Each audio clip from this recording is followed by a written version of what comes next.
Tyler here with your Alpha-1 review of none other than Forever Causing a Ruckus, which happened this past Sunday in Oshawa, Ontario.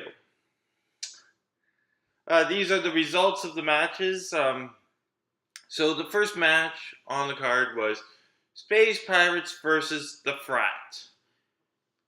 That match ended up in a double count out and was declared a draw. So you're still your tag team champions, Space Pirates. It was a kind of a lackluster ending to what was actually a very entertaining match. The crowd was really into it. There was probably a 50-50 split between the Frat and Space Pirates. And after it, we didn't get word from Channing Decker that on December 2nd, we will have a triple threat match for the Alpha-1 Tag Team Championships in a ladder match. It was a very entertaining match with a lackluster ending. Plain and simple. Then we had your triple threat match for the Zero Gravity Championship, where you had the champion, the man beast, Josh Briggs, taking on your goddamn problem, Holden Albright and Anthony Greene. The match started off with Briggs and Greene double teaming Albright, but for a good portion of the beginning of the match, but then near the middle and end, it all became one for all. And it was a very interesting match. Anthony Greene was thrown out of the ring, and Josh Briggs picked up the pinfall over Holden Albright. After that, Albright got on the mic after Josh Briggs had left, and he told Anthony Greene, "You're in the wrong place at the wrong time." And then all of a sudden, you just see this hand come out and start choking Anthony Greene from the curtain. And it was none other than Terrell Kenneth. If you don't know who that is, he was at Alpha-1's Con Bravo beatdown. But this has made his official Alpha-1 debut. So it looks like those two will become a new team, which is going to be very interesting to see. And I think it's going to be a good thing to see that build up against Cooler House. We can finally get some more tag team action in Alpha-1, which it severely needs. After that, we had your singles match where you had the Cheesy One, Mark Wheeler, taking on Kobe Durst. It just your average match, nothing too much about it. But they did do an amazing job performing in this match.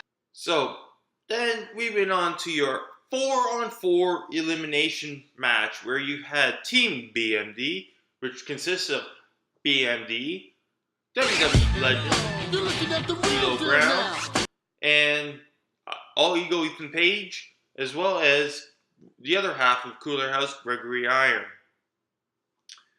taking on Team Sane, which was Justin Sane, the new Outer Limits champion, Eazy-E, Eric Carney, and the Western Med Connection. The Western Med Connection, especially Dr. Dan in this match, were mainly fodder for comedic experience, and were just there to lighten the mood of the match. So, your first eliminated was Dr. Dan. Second to follow was Gregory Iron, followed shortly behind Jim 9. So, Then we had the elimination of All Ego Ethan Page, and then D'Lo Brown. To the shock of everyone at the Polish Hall. Then, so it became a 2-on-1 with Eazy-E, Eric Carney, and Justin Sane versus BMD. BMD was able to eliminate Eazy-E, but then was promptly eliminated thanks to distractions by Eazy-E, and was eliminated. So your winner and sole survivor, Justin Sane. So the winners of the match was Team Sane. And then after the match, the Night Train, Justin Sane, and Eazy-E just went to town on BMD, as targeting his arm. And in the process, legitimately did injure BMD, but the beatdown was in a very uncomfortable length of time. Like, it was mainly to fill space, I believe, and it just became uncomfortable to watch. Because like everyone in the audience was expecting someone to come out and make the save. No one did. The ref was doing a feeble attempt trying to break it apart. And it just kept on going and going and going until legitimate damage was done to BMD. So we wish that it's not too severe of damage, but there was legitimate damage done to his shoulder during that time. And with no one coming out, it's like, where does this leave this feud? It's like, no one came out to save BMD. Nothing really happened to advance the feud. So is it over? Like, it was kind of an anticlimactic end to this feud if it is. But what can you do? But your winner, Team Sane. Then we went to your main event of the evening. Yes, there were only 5 events in this card. So where you had your alpha male title match, where you had the challenger, MJF, taking on the champion, the walking weapon himself, Josh Alexander. MJF came out and did a quick promo, pretty good promo, and decided to sling some insults towards Josh, which is one thing you do not want to do, is piss off Josh more and give this guy even more motivation to kick your ass. So we had our announcements. It was pretty funny. Like, MJF had Terry go, and a 3-year veteran of this industry. And Josh was like, okay, if you want to play like that way. So he had Terry introduce him as a 13-year vet of this industry. You do not want to go one-on-one with the walking weapon in pretty much anything, MJF. I'm sorry. I might be a fan of yours, but, man, you're biting off more than you can chew at this moment. So, the match was relatively interesting to watch. It did pick up, and especially when MJF ripped the headgear off of Josh Alexander, and it was like kind of like degrading MJF at this moment. And so Josh easily took him down and started twisting his ankle, like in a sort of ankle type lock maneuver, asking him to give it back. And so MJF quickly took it off, and while still in the hold, holding on to him, Josh was able to reattach his headgear. So it was like, wow, you're really making MJF look like a pansy right now. And MJF did get some good offense near the later half of the match by targeting Josh Alexander's hand. But all in all, I feel like this was more of a squash match than anything else. Like, MJF didn't do much to impress, and Josh did everything he could to embarrass the guy. The way the match ended was MJF was getting frustrated and hit the ref, Mac Rat. And by the way, there was their typical Mac Rat bump in this match.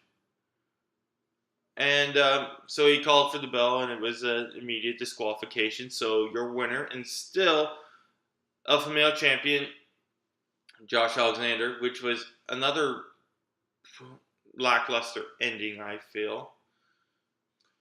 But then, after the match, you had MJF was starting to choke him, but Ethan Page quickly came out and made the save.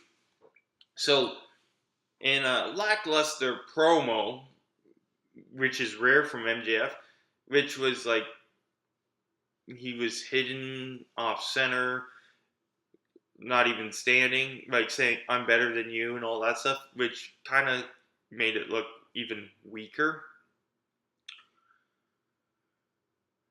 So he challenged Ethan Page for a match right there and then, so he can prove that he can beat him.